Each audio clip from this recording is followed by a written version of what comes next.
mayam khurumjari impact news ki Manung Hutna da Kkay Thokchom mayam taram noksari ngarang si koi ki Manipur ki honorable MLA El Susindro aduga LOKTAK Development Authority ki chairman so riba obiriba koi ki Minister of Shipping in charge Mansuk Mandavia ga yanaduna LOKTAK Inland Waterways Improvement Project ki damangta lupa 25.58 crore approve torpa loinana anauba LOKTAK ki aseng ba masek mangal haibtari hena tourism sector amadi inland water transport connectivity da focus toroga hena maduda income generate tauba aduga masi LOKTAK ki hena phajabasing asi tourist sing hena khanganduna tongan tongan masak mangal thona bidum ta torokli basing chakot thorang sing asi kadai phawbda Manipur miyam na pamna gador bina wit aduga economy da aduga LOKTAK ki akoibda tariba miyam na kaya yamna kanahan gador bina wit Manipur ki praja sing da aduga tourism sector da kaya yamna boost tagodor bina habi matang da impact news ki studio da kanana balengsin biriba se hek thanana lengsin birip si oza Bhagaton project director LTA ni oza Bhagaton baham tram noksari loina guest mai lengsin biriba Dr. Chinglen Maisnam assistant professor economics Manipur University oza Chinglen so tram noksari loina guest ngi matai lengsin biriba Ramananda Wangkheirakpam environmentalist oza Ramananda so tram noksari anbu question si khoi gi guest ahum makta dum kaman thamjake which ai oza Bhagaton han laksage maroi ne oziki hariba project hype dare LOKTAK Inland Waterways Improvement Project 25.58 crore sanction tore do haire do masigi focus si pi is inland water transport connectivity which tourism sector boost tau basini adu masi magna tongan tongan LOKTAK ki wathok si hai Manipur gi khoi gi kar hai tare inland fresh water lake ni hainari ba northeast mayam na panri basi da tongan ba khoi gi flora and fauna adu tongan habitats aduga animals species mayam gi zu ka du apun mafam am loi ori bane do masigi sina positive impact na negative impact so khara lakat hai bafam le kari waham thamin gi sawai da sigi only sigi focus ani sina hena mapung phan ngambani na khanbi kamai yingo da an mukta dai tasing na hai di khoi gi minister kanogi khoi gi inland water gi matang dai kitang thamjage samlapna inland water kano si inland waterways project si LOKTAK ta khoi gi si 2006-7 dagi haurakpani 2006-7 si da koi ministry na 280 lakh se 2.8 crore se sanction tawirami atamdu da adugi matungda moina sanction di 2.8 si tawre haibe wani aduga paisa oina khona 1.78 khona da kana khoi LDA da khoi transport through transport department hai tare transport department sina nodal kana oiba agency oiba aduga implementing agency na LDA no oiba through transport department na moina 1.78 crore si LDA da khoi gi matamdugi khoi gi sam maru kana ina harabada sam bi da khoi implement tawna na ba karam items sing tawda ga have da khoi terminal building jetty adagi fencing tawba ko do hai riba terminal building sing LOKTAK ki akoi da tawda bani moina mafam khare pi mafam ji han han da khoi ningthau khong ne adagi khoi mayang infal ne thang ne tawi sam khoi critical point khara hai tare mayam na pam na mafam khara LOKTAK ki akoi da hai ba ahum sidi da khoi terminal station sagador terminal station de lei se te kemte ne te bazaar mayam gi khoi ticketing center ama adagi rehabilitation center ama mai laga ngak phamba boat khoi boat tong dagi tong bagi station hai tare ko adu dagi khoi station ama dagi station ama chakada bane ba aduna hai ba sing si adugi mathakta khoi gi boat waste sing da khoi dredging tawba adagi pundi lokthokpa boat waste katani ko to ba yaude adugi program khari yaura ka moina adugi tawbirakpani adugi mathangda sina 2006-7 da kaiba pisa duni ko aduga hai ba se khoina state government na khoi matamdu da khoi pisa se charang na bakhra leibide hai dera kai gam bakhra dagi moina pisa se in timely central government na thadara ga so state government na khoi de matam chana khoi implement taw ngam haude ba 2006-7 ki pisa se khoi 2010 adai da phange ba ko 10-11 adai da last part of adagi implement taw da chahi ani musang 2014 da di pura ahan ba phase loi gra ba adagi khoi ani suba project ama muthai se phase 2 na phase 2 si de khoi LOKTAK ki akoi ba khoi mafam mapan station mapan taruk amaga sana namni punne station mapan ne bawju lei se LOKTAK ki akoi bisda adanga si gi machine piri facility se kaimda na the khoi LOKTAK ki akoi da lei villages me amse one part of the village ko say for example thang adagi nthokong da lakpa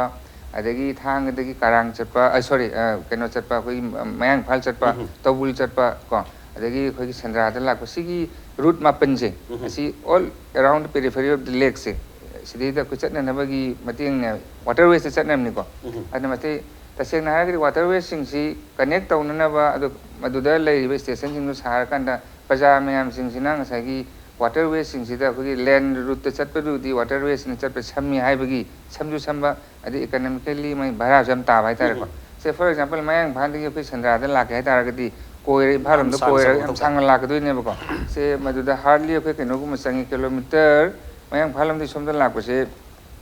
65 kuma changang bani sandra tan la ko se waterway sala ga di hardly 5 kilometers pha pon di only 3 kilometers kuma ta ne ba mayang bhan to kong la ke su sandra la na mo nai 1.5 kilometer kuma ko adi pung su ani makhai chang ba do steady pung khai ma pha ro doi ne ba hardly 40 to 30 to 40 minutes sang doi ne ba ko okay aduma benefit aduma leirani ko adanga sai gi hana leiramba khoi gi praja mayam sing sina khoi gi maru na thang gi ning thok khong gi senda kan moirang gi leir praja mayam sing sina khoi nga pha ba chab da ko khoi gi thai ni boat ma sam sa wooden boat se si season ba mayam da hojik ti moina se ning thok khong da gi maru na khoi thang da leir praja sing sine ba matam si da khoi na yam ko na moi way of transportation je boat na oiram je hojik ti khoi motorized boat na khoi mahut sin ba yare ba adubu hojik ti sin ba je motorized boat se hojik ti taseng na ha ga ti masi ferry oina lakadab ne ba ferry service khoi hojik sandra da khar tawri ko tourist mayam la ga chatok chasin ni khar tawri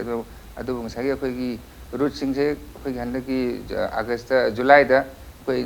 sema loi gi tangai ri ko adu na khoi gi state government na ferry ji leiba gi provision or na traga khoi ppp model da tawu su akhoi gi leijaba hojik motor boat khar na hojik apply tawra leibe wa ne ba ko adu na ngasai gi passenger service ti hodri adu tourist ki oina ngasai gi service ti hore ba hojik se passenger di hojik maru na yam chatna dre kai na da hojik ti ya khoi roads di da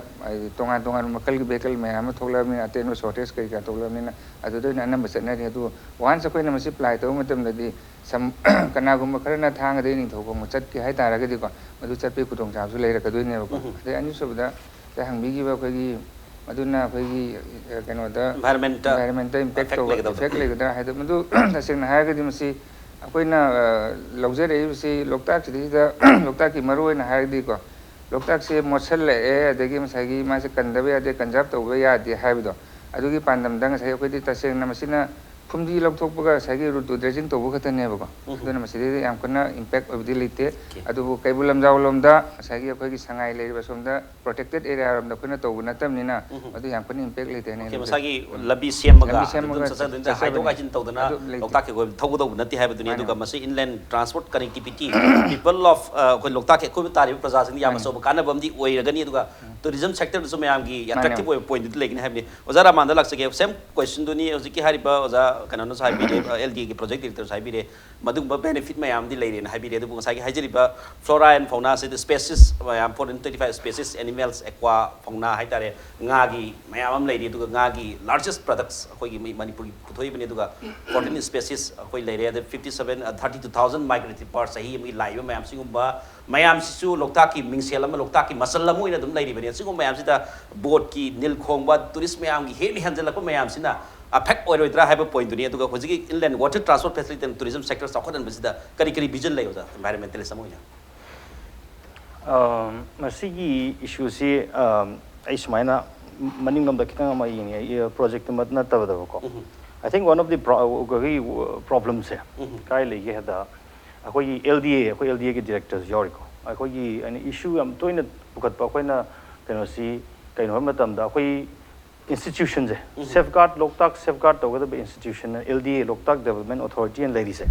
masi magi mathau tawdre I think very first the first opening statements I coming kai no da acho ba is project local matam da because already a threatened see masi amna marui ba part I say akoi natana akoi pithribi oina ramsar site and later bani masisa atopa akoi madugi laws rules policies wetlands gi mayam legre local gi adagi national gi akoi international gi ramsar convention gi makha da lakpa ko mayam legre ko masisa akoi LDA gi higher institutions ina ani anova project am paikhalak matam da madu khangdaba ma number 1 because khangdaba mayam ina RTI tham matam da madu torabra to khangde madu project to khangbra madu lambi to khangbra khangde ha proof ma phazan leire aduga akoina hojik achauba different nine routes kumba laida mi kayam to ko doino madu ki carrying capacity kya no mi kyam lakadoino madu ki motorboat gi se nanda huba se thau hairo natraga maduna mayam dun chalak ko matamda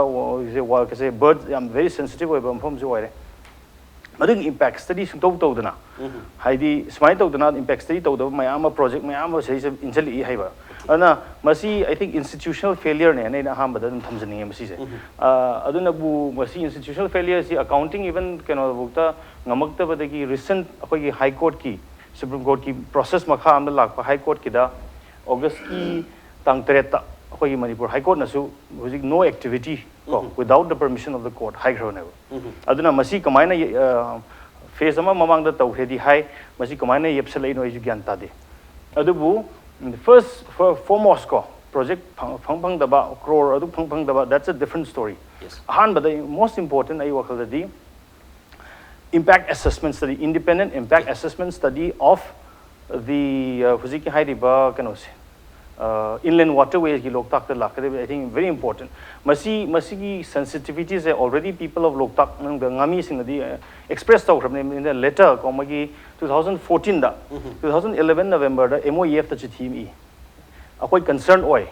Hazik introduced already by idea, waterway, Mangu, quite concerned oi, Masina impact, Tolakaba. Kari sanga da laiba fauna flora da mi da ising da nga da ke tholkani have se concern oi maduna masi engine dion MOEF ta GT and adugi mayam kanu se akoi LDA gi kanu su office su masi khangba pot ne masi aduna masi akoi hatu paisa 25 crore du ubayade ai wakhal da institutional akoi strength ama changi institutional mathau bam changi natragadi masi akoi paisa utilize so ko paje masi huzik level existing sibok dai di huzik toga lepaga assessment ama to bra haina adu to daka lai haiba akoi masi hayeng singasi kabang si nang targa so hayeng de akoi will masi dum react tor kani haita okay haisi huziki LDA gi su yamna mathau LDA authority amoina hena paksana scope saw na yeng mathau tai tongan ba karam mai kai de hena so kadagi adu kari ni hena phagada ge habadu LDA ni am analysis detail analysis of mathau tai habni ojasinin swai da thamjani si as ojigi animaki haitare LDA gi su wakalon ta bi duga environmentalist ki site gi su adugumba magi points kara dum phangbire du maruina economically yeng matamda hariba ngasagi route chatpa khotpagi yam kanarani haiba points sum thambire du hojiki environmentally yeng matamda su madugu mayam leibani na maduda kharachi solakpa laigadra haiba su LOKTAK ki aseng masaksi kairakatra haiba ki basu tum phauri environmentalist akoi kenogi site gi su ado jasine kalmai thamini economy gi da yam growth laga madu somda handaraga madu kari kanaba laigada gi haiba point ni kari haibini swaida mas economy gi oine yemgadabudi hojik se inland waters se siam pamnaba mode of transportation ama oiraiba the mode of transportation si phagalaga di connectivity si phagalaga di madun economy da yam driving force yam zaun kanaba pi bhai ta de amana masina koi gi tourism da pi ba kanaba sisu kramain torge da hojik si magi mathak ta pair ke chat pase masi su kya pam narak ta adagi koi gi train tong dana adagi koi gi train tong ga chat pase masi su pelak ta bhai ta aduna makha da koi gi inland water si da chat pase masi yam na pam na ba aduma lebak si manung da koi thangnari ba China se mane inland water gi har ga di China se yam na mangjin thar lai ra jani India di koi gi ma ga changdum na ba yam na khenari hai ta yam jaung na khenari ga jani khajik khara ke khokhen na te ba India de hojik su inland water gi si development se di India de koi rickshaw chat pa gu mane mi di je tong yang pa ra jani aduna hojik India gi koi gi inland water da ga thammi ba magi budget se budgetary allocation center na ga thammi si masidi last 5 years sahi manga se da loina pullaga ni ko Manipur yaung na loina pullaga ni Manipur horta sungai crore lising ama ga chatruk crore lising ama chate jauti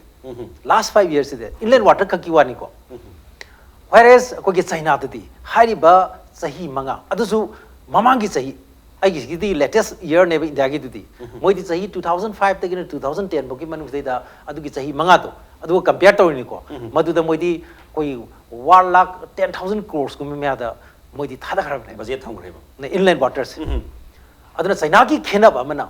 akoi gi khen moi di policy me makha da tawe okay moi gi policy kamai to ge da moi gi policy si politics ne le pa ne economy na hekta ho bone te politics decides the fate of economics. Moi the politics never. Ya marori se. China da je koi maming jatpa hekta koi scholar afaw scholar Nobel laureate kasu tara moi ba. Moi the politics na guide to ne. Adar moi di to koi high ba kan men se. Masi akan ma matam gi man tong ne ba. Adar moi na ka da wi aina khanjaba da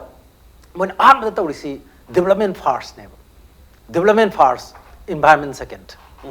Moi gi environment first hai de. Maram di lai ba adagi ngasai gi koi gi magi exploit tawdiba hadi necessary resources myam digi me resources leiba myam si phajana matam chana koi exploit tawdringai stada koi gi nang di indigenous oina dum layu aduga developed country myam se loin exploit tawraba tawrakanda ang papangna chawrakanda pithribi di batum tabnina dum koi di batum tab lakadori ni na ko adun moi di hojiksu environment si maroina koi gi environment ki wafum lai si developed country di lai ne aduna adugi film si leibani na moi di yam nangan na masi khangdana kramai torge da koi development far na then how do you think I that development to some that long your kanda how do you environment among priority period akoy canary mas that ang pa phang na development is low ram ni ko at the growth at sustain growth and akoy gi the growth say akoy gi high growth trajectory hai ta adu yam sustainable way da fluctuations level na ta last the gets the ang pa phang na high gal chat kram ne aduna America gi hek tumam dai da magi hek tumba sangam dai magi bet tumba sangam dai se scenery ba kogi magi switch to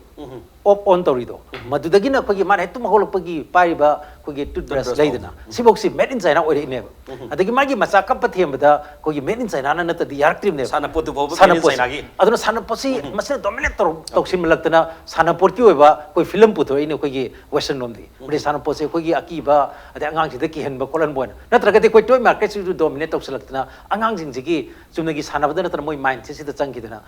kogi China yaudra di angang ji kogi haidi hingbanga moi aduna aina aina ambi round hajening se mi gi di kogi magi policy magi program gi makha da inti jana taw bane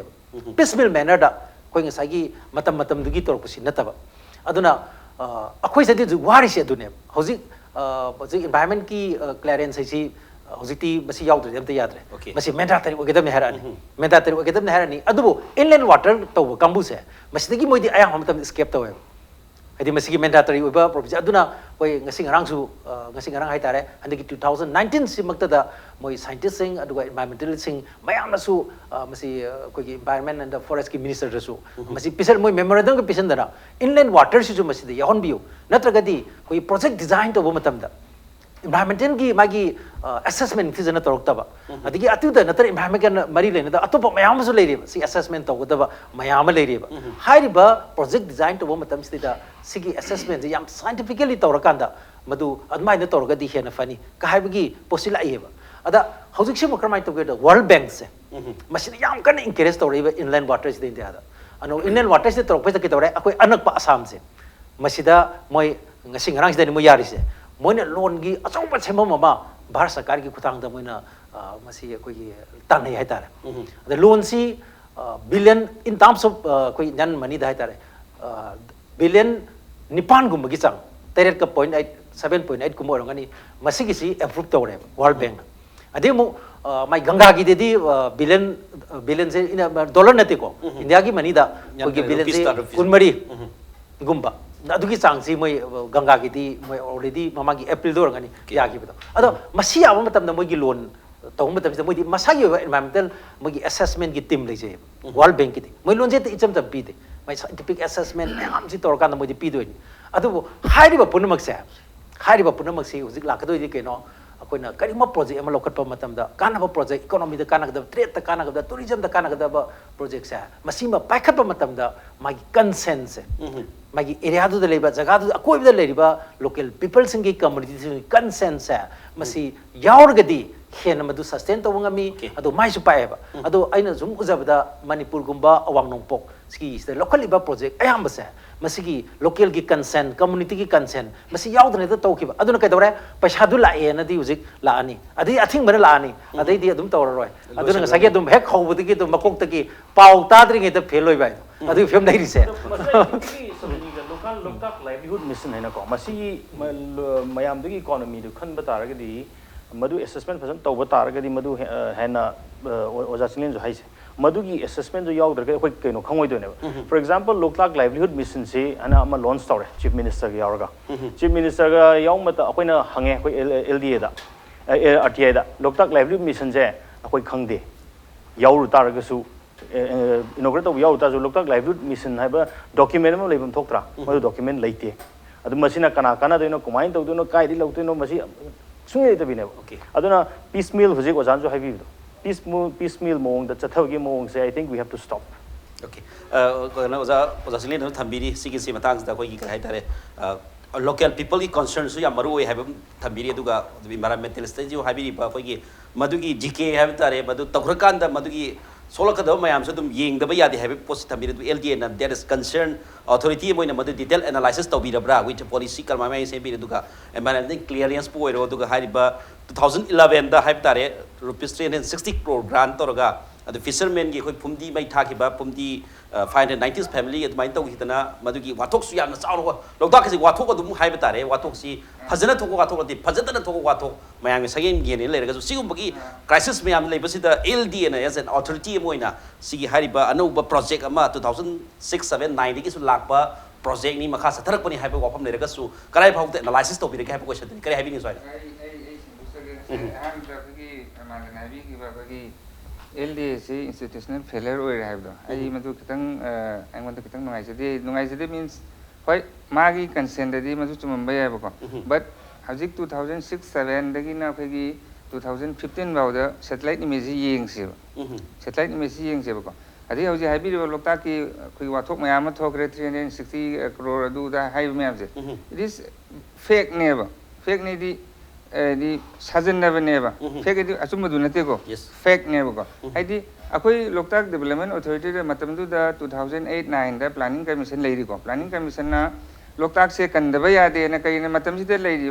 LOKTAK se came to Nateva it was covered by all Fumdi Adagi Pumsangna covered program never not a single boat Macha House Chapamli Bondevago though Sigi proof second and like satellite imagery lady year by year was called. This is scientifically proved or wrong. Planning commission combine high matam do the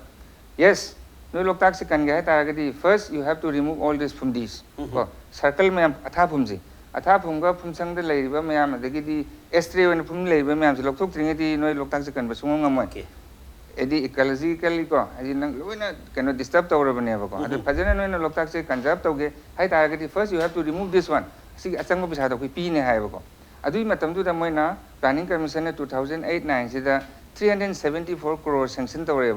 out of that only 224 kakta pumbi removal the not 300 or 400 not ever Sidita and Sagi Mayamna say 400 crore scam do scam guys it is fake ko adna maruina in hygiening the campaign table LOKTAK Development Authority na matam do the 2008 9 gi project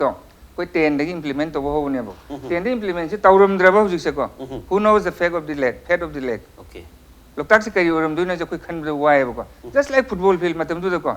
Satellite imagery is a peasant thing and near Ramananda Wangkheirakpam. LDN Tawit of the digging a Sagi, cannot we have Matang, it as in Haragadi, as I was a Chinglen Maisnam. Development fast is a question of environment impact assessment. Matau Tava Matam the Kuloja never. Matau Tava Matam then Matu low big artist who talk there. Adu Aquene Ministry proposal Tava Matam the Dico. Masaying Sagi, Ramsar signing, yes, I Sukai deva. Do's and don'ts, my lady, Adagi Environment Protection Rule 2070 lady, 17 lady, and over Mayamako. Adu, Masagi development is out and Asagi wetland can do in and some later the patch at Mulak Tava never. There are a lot of encroachers. I was patch 236 square kilometer and the auxiliary. Out of that, 70 square kilometers in the core zone and area. Then another 165 square meters in the buffer zone. No, buffer zone is some relaxation currently. Core zone is the Kanata we have a native. I the no man's the unsurveyed area never. The core zone is the never social imams. Ek the P provision to violate or a Prajamian Hitarako. Hijarake. I think Sagi LOKTAK equivalent labor Prajamian Atapum Tazeli, the Pumsang Tazelaga, Lexity to Reto Never. I do me look Kanana by a planning commission and Sagi project Amasaraga, the ST special plan assistant, the Pizarra Kupisa never. I think LOKTAK and the way I didn't matter the planning commission. Yes, we have done it. 2009 the sanction to Pisase, 2015 we implement. Then akoina ngasai at least ko 90% of the water bodies phange atam du ko 2015 gi November da loi bani akoi gi project se 2010 da gi hora ko 2 years 3 months sanga 3 months sanga da akoi 5 years sanga almost ko adu we have succeeded aduna ngasai gi mayam law ba ko matam tu government stage da mayam pisal ai di prachar mayam to LDA na pisa sa to kre pum sengre du to da to de mayam adu when akoina ngasai akoina tawjari ba mayam ja akoina focus tawraga satellite imagery mayam ji yenga kan da di tumina dum lei ke ba kai di thabak tuna ta ko achum badu lei ja bani ba ko aduga next ina haijening se ja singlen habi development je tawdraga di akoi loktak kandori ni du tawdori sum lei raga di akoi kai de no ko ni lei doi ji hauji anau project sari si akoina ministry da haijaru matam da they are not asking for the environment assessment hangak te ba akoina haije ba loktak da tawdori ba se it is the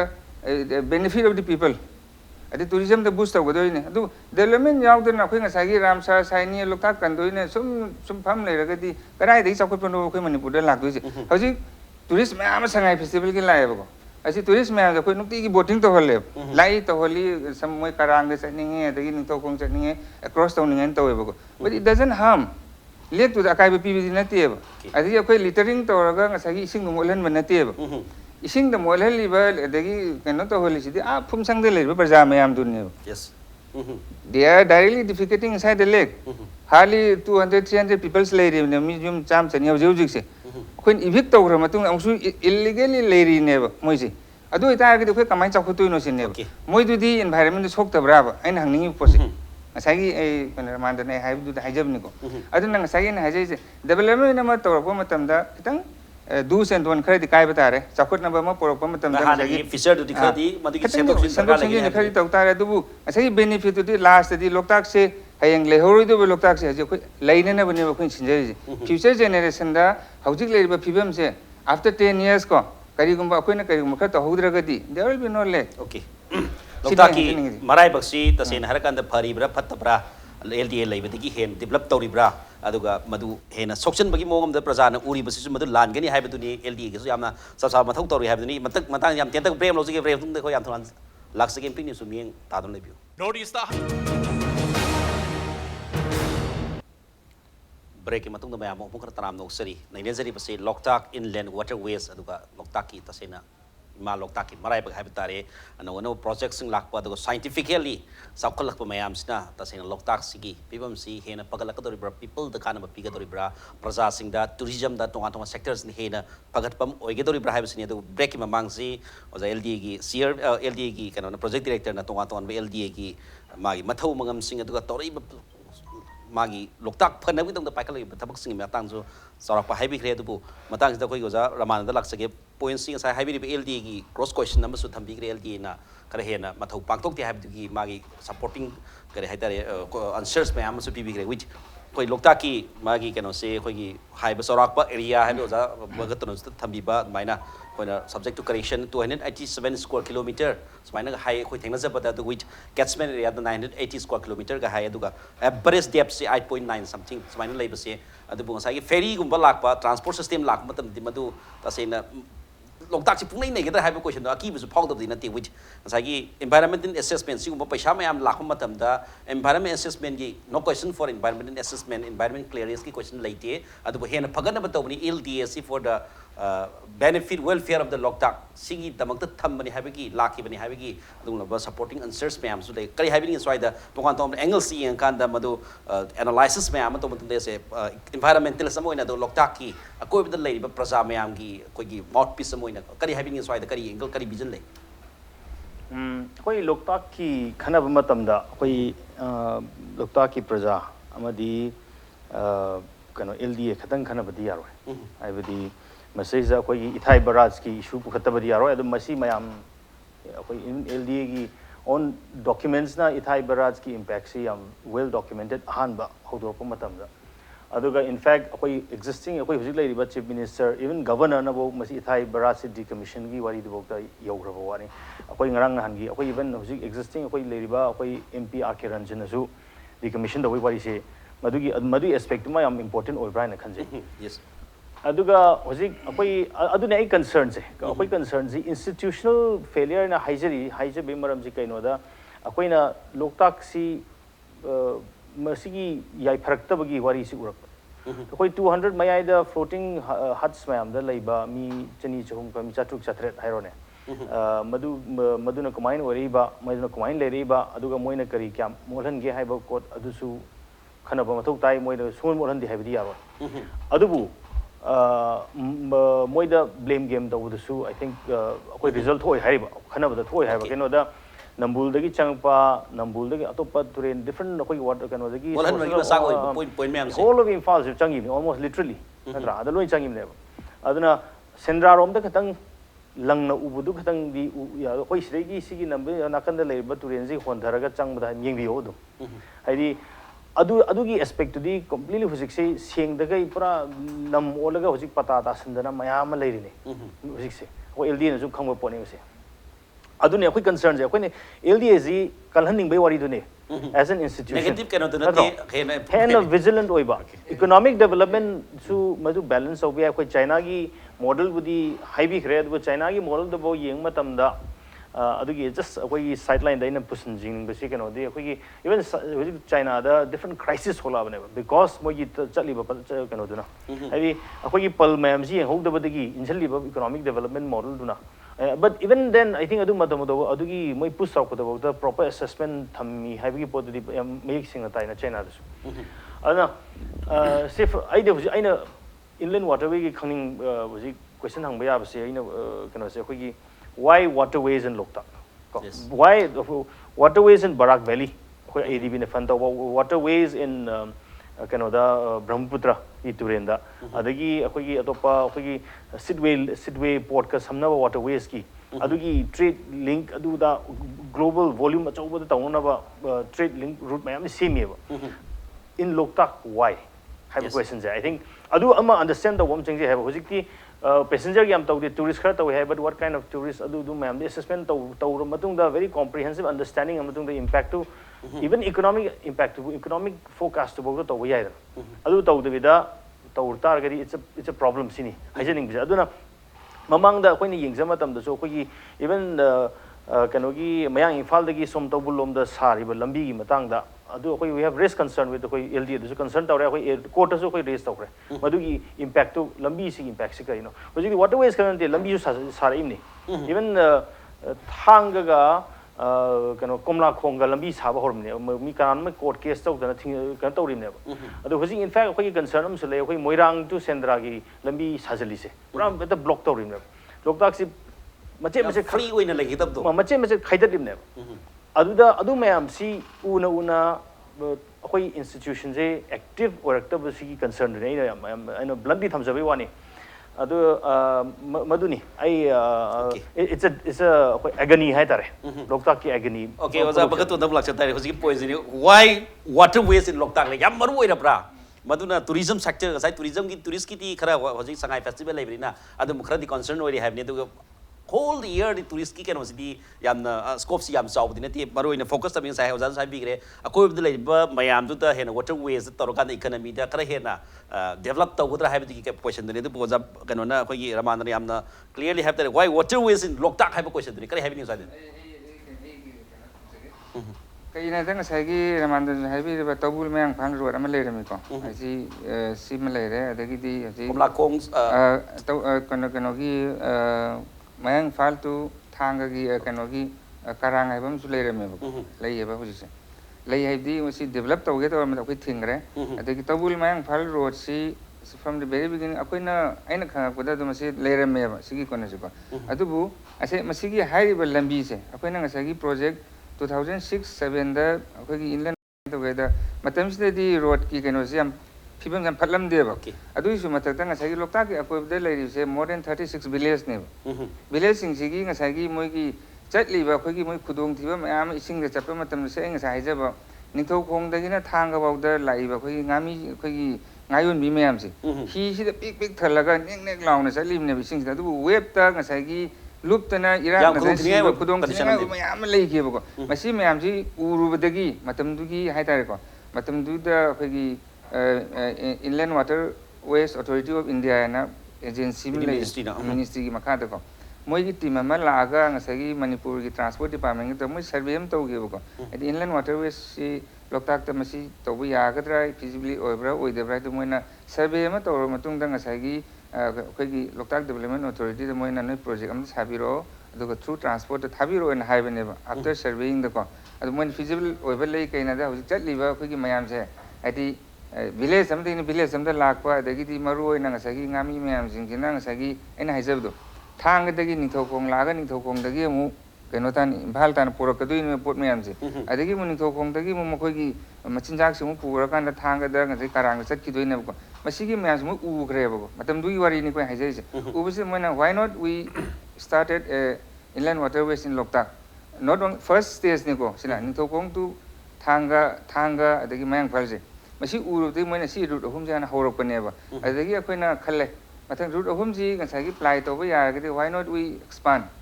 adu jane ba second project ama laksari se route mapan laksari se ko aduna asagi benefit se akoi bade le villagers or ngasagi fishermen sing du gi yenga akoina tawjagi bane ba not akoi pisa tan ge haidana or natrag madu dagi akoina yam kana ni haidana benefit yamna LD da revenue ka ne tawjaba nate ba praja mayam gi kana ba khudong thi ba thokpa mayam gi web ta kari da nongju tha da kari da akoigi kai ta da khudong thi ba minan nga da ba wa ba ta da mayam do madu khara ko kunna na ba okay adu oza Ramananda next round lak sake oza Bhagaton kitang kana to biwa adu oza sinin lak sake aji question ani hosiki kana do yam contradictory we hai tare point di tum khena ba wakalo di lai video oza sinin swai not only ngami fishermen hai ba ki pose da tarin sing ya mana sinpham si nga na sinpham oi ba sing adu ki yeng kan da LD na so du project ma ya pai khat pani hai ba duri wafam duri adu bu masai da in la khoi gi maroi na ministry na yeng ba khoi gi kano se khoi gi vision moina पामी वाखलों से सबसे आने इल दिए ना पुखत पंगंग दगा मेरो मणिपुर ना P बंगंग को तो है क्वेश्चन तो नहीं करी हैविंग इन स्वाइडा आई एल डी ए की हाँ ना मसाई हैवी की बितो मपांग कलन बदर कर ले हैवी तो तो आई दीदी की हाँ ना इसे क्या यम चुम्बोई बा ना तुम दिया नहीं बा एल डी ए मैं कहते हरा उड़ाया देख नुकी मैं कहते कि सपोर्ट हो रही नहीं ना तो एल डी ए जी मागी anh ngasi makti yeng badi nang tre to anh khan bada magi chahi gi mon da fangi ba grant se government pi ri ba grant se planning department ke through the pibra chap chana I mandum di khambira mani karo tra matra tu mangai pi game piram ba ai di sahi gi ona magi fangi si bo ba yam hen ai piram ni thazde grant se aduna LDA masamak si chu yam singnar ga di endemic ne ba magi position si endemic ni man power wat long ani adigi ma regular staff kyam leram do noi kangde backend position myam leram ani ko aduna akhona sigi masasi makhona thona lepada awabam oi ne okay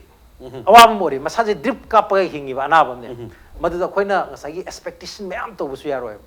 ai di nga punga koi LTA se khoi kanon haido institutional failure ka haido magi chap chana ma khong na thong institution ma oiba ngam gi thak to boi di leitin lawe ado mo da di expectation di asadi myam to ke ade lokta kan pan madu di am chaw na man ba ni ai wakal di ekta full autonomy pi dana ning dana pi dana mai se di expert myam ga se lo ya hon dana political interference ka se to dana masi kari mo khal ge du ma mi ta ta dana ya koi gi masagi yamna well trained torba mayam china koi madu da torga hekta masi efficiently magi manage to dana na bagi adugi sakti ge du sinabi dana mon da sinar ga na makhal mane adu makte I oidren khal sidi koi gi yan infant stage ai tare adu da phibam yam chadri ba yam kumna yeng de loi khangbiram ngani lanai wana khangbu mayam da ngani aina kham zu mai lese adu loktak har ga di masidi manipur gi mixel ne hari ne adi manipur loktak aina koi ne loktak manipur da lai si loktak koi gi yorom da han ba sa masidi mafung phadam ne manipur yog deng khanari ne adu masini sai de khangde saireng da khangde wareng da khangde wari da khangde loktak si yaw do am da lai ponte ada loktak eng bala iba sing se an sum yang ko loktak eng bala sing tourist ogera am ogera an sum yang matam da masida lakpa mi cham gi manung da hoi aham gi di eng bala ngani adu akom ba di masi ururaga ana ba hang ba dun hang chaki ma ta ne ai ana bang bai de ko ana bang bala idan adu loktak se lai ba angun da har pa mapan gi se foreign gi country da gi natra gana ko gi manung da gi har pa si loktak si yeng bala lakpa na ta loktak ki film je sumai ta we tai adu masida kamai tro kan ga da gi ara kam masi impact pirino masi impact factor sing se kai no karam ba si tung koi na masi le hodra ga di hayeng loktak mang bai che pithimi pumagi malem pumagi mang je ba amani kai na uzik hairei se aduna loktak si punam ki ba concern orak pani na ngasi di koi gi loktak kan da ya da bi film si lai adana ko aduna sung bagi yam chaw ba si di wafam mane aduga huziki LDA sida piri besini am apik sakti yamani aduna LDA na madugi loin ba ta koi answer pi bisa ngamoin khale sidi state sigi magi policy mi makada planning mi makada the central government gi planning mi policy makada mata ju tawgada ba amane ba ada ai ngasai ama China gi hagi bido development part side do adu amtang de hai jo ke ko makhoi gi development se minus people dinate ko minus people the environment to say any habit to gini aduga matam chupada koi development harga people nataba profit kaktang da koi tanara chat patu dinate mo people si aloi jawni ba mogi development da yes aduda khrang gai mai anem awang di lebi ai ada maduda koi monitor isin kai ni da koi inwa hujik se moina development part sai se mang yang chang chang gadi mi sing ji income je hangal le income hegal kan da di makoi da koi environment friendly moina cross talk pa se masi koi yamna mang ta ni ngai oi da mong da lak na ba masi koi tog da na ba adu mo su asoba leibak ni mi yam ni ngai kan hai do makoi su ji problem yam le hai che masi manung da koi America gumba funding agency to an ba jing masi guide zu honori ne ba to an ba through different agencies mayam si to da makan to da human rights ki thazani ama thazani hong kong da to mayam si mamdi kai no da moina hagalak pa se ang phang da hagalak pa se masi moi kham ngam de through different means da ko anyway adu idu ko nam kanaraga aina thamjani gi Manipur da su madumak darkar laibadi lerga su maduda di kogi chap chap state ki port ki will amati change ba madumak tor kadum man ba piece mil dang sai to machet tor ponina ama ham sumni la le haba ngamoy ba aduna ai aro dam ka haije kogi Manipur je kogi hi na chalam ba se turen jing je hi na loina chalam me haibe se haidi lambi thong ji phata dring matam da ada koi chakok bagi matam da herang ko dong dagi herang ko thong si kogi namun turen chali bani mas ahla mana mana haiba ma i har ga lusin mana kari hagi bo kogi sahi kuidri moin angang wari da nandha da na sanara me kogi kenus turen je mathak tagi sorok tagi koi nandha ga koi turen muksi jog bais da maduda karim da sokte hai ba adagi hek kum thagi bada koi ngaton nganap adagi koi me am se da phab hek ta kogi namun turen je ado ngasi 2019 sidai da koi namun turen da chongdaraga koi kokhalak matam da yorok do singa ton nganap yor aro adu khena ma dune ba mana ri madu yorok do report to nungai ba port oi da ba ya ko da ge du na bani usi yam na singa loi mari leni habani ai di loktak turen adagi part lei ba mayam singa yam mari leni banina masidi koi gi achauba state ki magi koi gi intervention ma darkar lai ba ama darkar lai not only LDA khaktar madi loktak ki pick up to se wagani environment people of Manipur adu maroina government concern to mathok tai have ni loisal lakpa sita ozani de yam tentak points kara koi tajani oza kano de oza Ramananda thamsege maroina hojiki negative impacts na ta khara he na masi kumba mayam project government thadari ba project sing aduga LDA na leijari ba mo mato mayam si yang kanda khara he na improve oina na ba people friendly oina na ba environment friendly oina na ba scope sing ji kari wo phangi madi bata kadang tentak thabi positive impacts ai dare positive impact have aina koi slightly different mong thamsege you know the akoi institution ga law ga mi ga lai bje akoi khara madu gi karo se masi moi lainari ba barrier mayam lainari loktak protection ek lokthu haibu lairi na ithai beras thukayu LDA je matik chadre haibu pot mayam ma se ain haibu hatan te mayam haib ne masi gi se dismantle tawraga masi mayam gi moi maya institution je generally institution mayam si phaminaraga mi du phaminaraga law do hon yengminaraga comprehensive akoi review to wam chang bra ke loktak ki da changi ba mayam si masi review to minna ba akoi kano haitare akoi amo gi kano haitare madu ki barriers thuai ba maru oi han ba I think that should be the beginning okay tonga da loktak ki am tang apchalo ke ko kari bisda ko yam toy ko panari ba stakeholder tana ba stakeholder tanam dana tabak unitero logi no have ne ba yaringi stakeholder tanaba sina ke na sustain to ngam ne Bhagaton kare project director am moina hojiki loktak ki sai ki LD ki keno so institution ma pung phara phade private su mayam dum khangna bani yamna kare haite in short period ta toriba masak sin LD ki yamna mangjin thara to bani habi wakhan jai be tu mayamna public ki aspects yeng matam da environmentalist aduga tonga angle yeng matam da tawraiba masing si government na natraga LD na tawraiba kitang hena pinna da babadi phongri si hena khare hena pinna na ba khare hena thadari ba paisa sing poiro khasitang thadar ko poiro sini hena ba hungpha na ba kari project sing packet pe ai aduga with sigi inland water ways with pair of loktak ima have that sai da kare hena kari emphasis kari pipini ko ba pam sing ai thamjege kena da tasing na hai ji koi loktak si mayam ju habi re ko loktak si Manipur gi amata ngai ba sai ngchel ko mayam joine fresh water lake notice da hai ko asi akoi LDA gi pandam su ngasai gi loktak si kan bane ba kamai toroga kangadagi haibasigi there are different ways ko che ihan hamda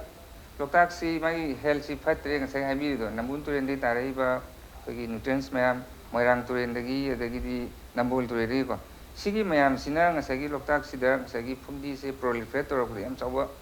piri ne ko ado sigi mayam je koina chahi khudingi or na thar mai matam matam du koina loktak si singbidragadi ko it will choke with all phumdis di lai chok tor ngasai loktak si leiru dinne ba there will be no water clear water si leiru dinne ko siman number 1 ko adai in hygiene mun ngasai akoi loktak si am pick organization amni ngasai Chinglen habi do na khoi ngasai akoi hojik se budget ta tolok khatane ba ko yogjari je maintenance ki pisa khara dum happy chai gudin ko handaki last 2 years is the ahan bache keno the year the 1 lakh so 1 crore gum happy handaki chai is the 2 crore ma budget pibi ko sine je ko loktak se ko na tawning ba mayam ji to ya ro dinu ko then coming to sagi loktak ki keno se water spread area ang katang thamjage ngasai the 387 square kilometer ngasai ma habi gi ba 287 haje keno ni ase ngasai khoi gi keno si the nungju tha se nungju sa peak season si ngasai water spread area si dum expand to matam si da asai gi 287 square kilometer ji phangi hairi ba ko adu ngasai mana receipt to matam da di akoina lojari se ngasai gi 768.5 ki da lower kanda akoina 236 square kilometer ji phangi haija bane ba ko adu ngasai gi water spread area na cover to area do adu ngasai khoi gi manu sabi gi ba there are a lot of problems mam le ba ithai bere si Loktak Development Authority ji form to ding di thai bere commission to gram ne matam du da ngasai 1984 gi mamang de da ngasai gi Loktak project na manghan gi ba lokhum mayam do adu gi hojbo compensation pi dire ba sigi voice ne ba ngasai gi ithai bere si lokthok biro di commission to hai ji ko even the governor ji ko ai unazar kan man ngon hangin question nama ithai bere si di commission to ram tam what will be the fate of the Loktak hai in hai ko Loktak ti leire roi sin ne kari gi no se mai Loktak ti hojik leiba po se ngasai hanadi it's like a bowl ko gi tengo to leire me a hen be sing si ithai bere si leitra kan da chachagi bni phum mayam su mathan da chachagi bni hojik ti siltation mayam na la kan da Loktak se day by day to cellular thengal leb sum thengal leb ne ngasai gi ithai bere se hojik leitra kan da loi chendha gra ne ba du pit system kom khara lei hu du na tan leire roi am dai ai adu nei na ro ne hai je ningi se Loktak Development Authority ki leijari ba main power khara sina koi na ngasai gi Loktak se kanna hona jabani adu gi sumatak ta koi akoi de leiba praja mayam si gi koi na matam gi na koi na ko stakeholder mayam se koi loina consultation tawjai adu ga adu gi sumatak ta sagi koi na future da ngasai gi maroi na se government so dum habi Loktak se the potential am le tourism si mayam na sagi am habi everywhere ko lakom tam da Loktak se tourism se kamaina sakut ke dagi habi ko project ki am so ji pipeline de le aduna aro bin na jing se Loktak se kan bada akoi de le ba ko gi Loktak ke akoi de le ba praja mayam sojo pina view praja gi sojo yaw da gi ko LDA khutna le ba mi cham chani sina ko ge su kan bangam banate ba ko aduna Manipur ge lifeline ori ba adu gi sumatak ta amata ngai ra ba ko gi maming le ba Loktak pa se kan bada praja mayam sojo pibi wa okay yam chana to ye ko yam concern oi ba Loktak si oza sine so habi ba hai tare Loktak ki orok tragadi Manipur Loktak usab mane have question ne du ithai pere si tongan to no question mayam adu akoi bada lei ba praja sing question mayam le ga zo matam du da lei ba du hojik ta lei ba mo si yam khena ra bani na yam concern oi ba government of Manipur adu ga tongan ba si ke mari le na authority ne yam kani ingel la kan da du ga with stakeholders mayam ma tongan environmentalist environmental engineers sing adu ga hydro engineer tongan mayam ye ka da si tongan ma si Loktak project lei ba adu ga masina kanal piri mayam kana da mayam mahani go mayam du tu ni yang kan da he na so ba scope ma da khanani na ba ni batok tari masi kana mahung pa ba di kada wat ke ni khaje yam ngai se adu bu hena mapung phadraga su hoi Loktak inland waterways aduga masi pet of Loktak ma haibasida naina ba lakpi di boza LD ke project director za Bhagaton with za Chinglen Maisnam loina Ramananda Wangkheirakpam Environmentalist gas of mako Manung hunagi maketi ki thagam photo sri loina ngasi go ni Manung hunagi thormasi matang asida tension sere mayam ponong poro go ni purum jari